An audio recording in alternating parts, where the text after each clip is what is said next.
Welcome to Our Girl Relationships. We talk about the problems people face in their day-to-day lives. Let's start with the video. It was an hour before our wedding when I got a call from my fiancé asking me to meet him in another room at the hotel we booked. I asked him if he was joking and refused to meet him. I told him he couldn't see me before the wedding. He said that it was rubbish and just a myth. I could tell he was getting angry. I told him to calm down and said that I would meet him. I was ready, but I hadn't put my dress on yet, so I slipped some jeans on and took his sister with me. She was one of my bridesmaids. I told her that her brother seemed angry, and she looked at me confused, telling me that he seemed perfectly happy yesterday. We reached the room he was in and knocked. He opened the door, and he looked furious with me. His sister asked him what was wrong, but he just stared at me. Then, out of nowhere, he looked me in the eye and told me he cheated on me. I looked at him shocked. I nervously laughed and asked him if this was a joke. He just kept staring at me. I couldn't read him. I looked at his sister and she pushed his arm, telling him to stop fricking with me. He said he wasn't. He said he had zero regrets about it because he knew what I had done. A few tears slipped out. I was prone to anxiety attacks, so I took deep breaths. This would be a really bad time to have one. I asked why he was doing this an hour before our wedding. I asked what I had done that was so bad. I asked him when he cheated on me, and he said last night. I felt my heart break. His sister shouted, "Rubbish!" She told him that he was so excited yesterday, she questioned what happened now. He said that he had met my ex yesterday evening and he had told him everything that happened at my bachelorette party. I was confused and I could feel my body shaking. I told him my bachelorette party was very simple. It was nothing over the top, and he knew that. I only had a few drinks, but I wasn't drunk. I asked him who he was talking about, but he didn't give me a name. He accused me of cheating on him multiple times after the bachelorette party and said that he knew everything. He said that my ex had told him everything. I told him that it was all a lie and tried to go near him, but he backed off, telling me not to touch him. I had started full-on crying at this point. I asked him how he could believe somebody else over me. I told him that it was bullshit. I told him that his sister drove all of us home that night, and she agreed.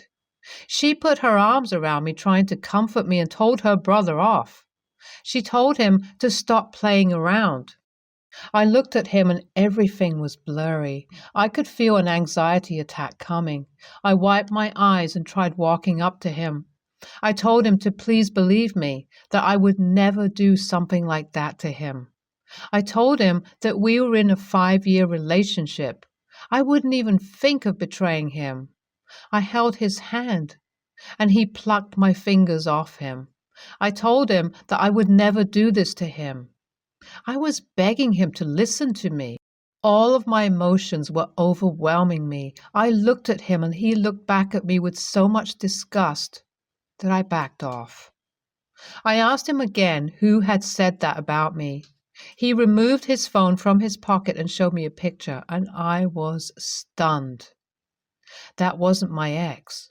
I remember falling to the floor and feeling someone's hands on me. I grasped the hand on my face. It was my fiancé's.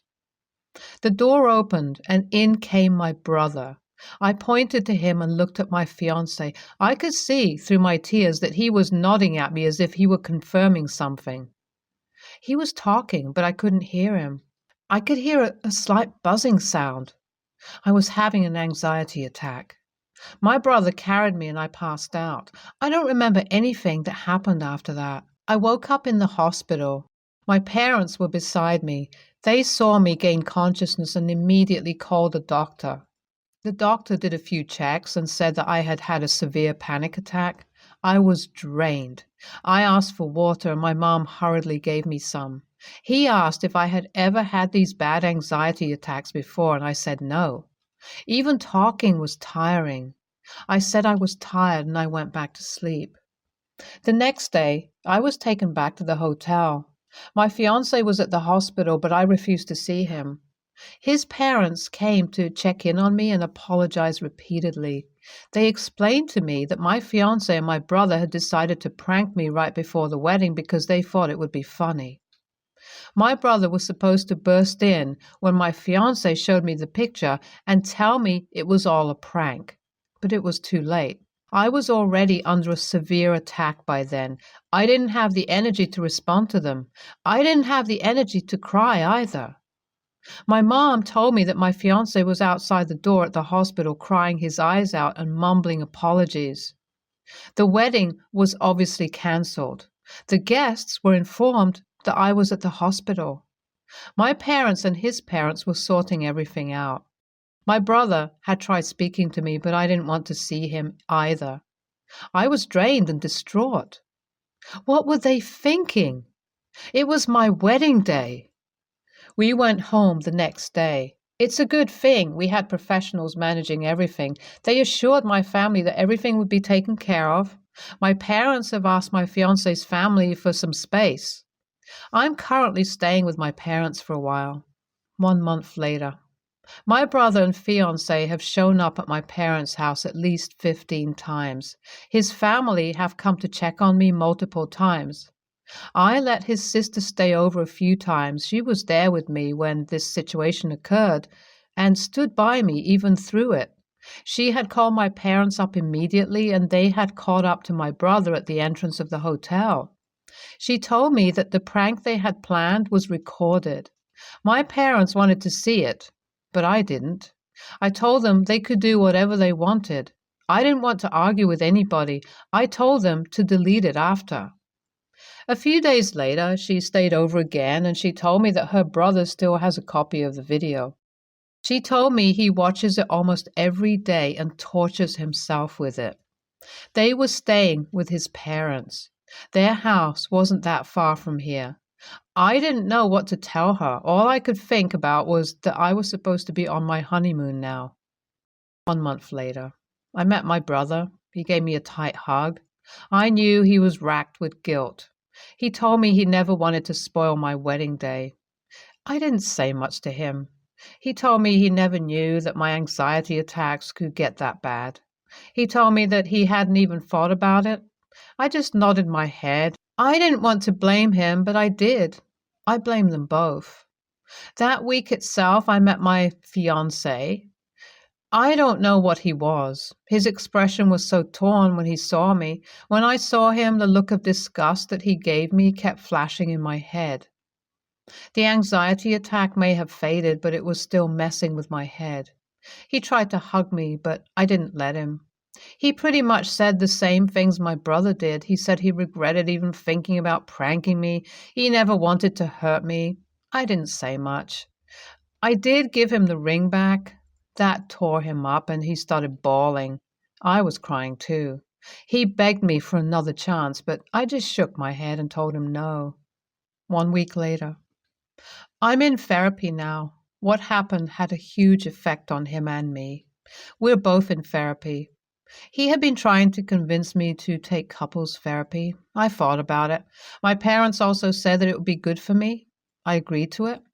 I also decided to try therapy with my brother because there are clearly hurt feelings there, and I'm unable to say what I feel. 5 months later. Therapy has been working. My brother and I took a little trip with our family a week ago. I feel happier now. Couples therapy has been working too. It made me realize that I still loved him and that we had to move past this together. I've decided to give him another chance. I'm not taking back the ring, though. I'm not ready to just yet, and he understands that. I can tell he has been paying a lot of attention to how I feel constantly. He doesn't want to overwhelm me. We are still working on it. This whole situation just seems so messed up.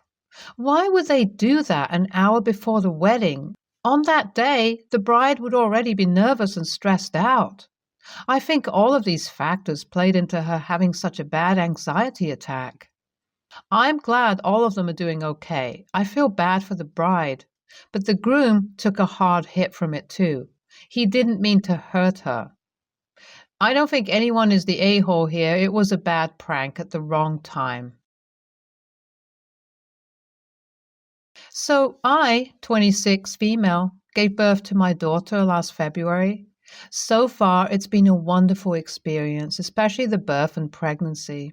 However, I had one somewhat bad experience early on that I forgot about until now. For my first appointment, I didn't know that instead of over-the-belly ultrasounds, they do vaginal ultrasounds. The technician came in and right away, she seemed cold and upset. It wasn't anything egregious, and I figured she was just having a bad day or wasn't a very friendly person. She started doing the exam, and I was immediately super uncomfortable. I have a minor case of vaginismus that I've recovered from, but sometimes I can get triggered back into it. I started hurting, so I told her to stop. She didn't and pushed it in further, at which point I clamped my legs shut. She then turned to my boyfriend and told him to tell me to relax because she couldn't do the exam like this. My boyfriend was able to get me to relax and hold my hand so I could focus on the joy of seeing our baby for the first time. She was very cold and rough the whole time. My boyfriend asked her a few questions that she seemed annoyed to answer, but did. I get dressed, and at this point she comes back into the room and is super friendly all of a sudden. She asks if I feel any discomfort and coos over the photos with us. We were very perplexed. We brought up a few ideas but came up short. And I chose not to report because I never saw her again and I couldn't come up with a reason why she acted like that. One of my friends has a little sister who's 17. She found out she is pregnant a few weeks ago. It was not a planned situation, but she and her boyfriend are choosing to keep the baby, and I've supported them along with her sister. She had her intake appointment this Wednesday and came back from it very upset. She told us how her ultrasound technician was super rude and seemed to be purposely rough and mean to her. After she got her packet and left the room, she heard her talking to another nurse. She didn't hear the whole thing, but definitely heard young floozies.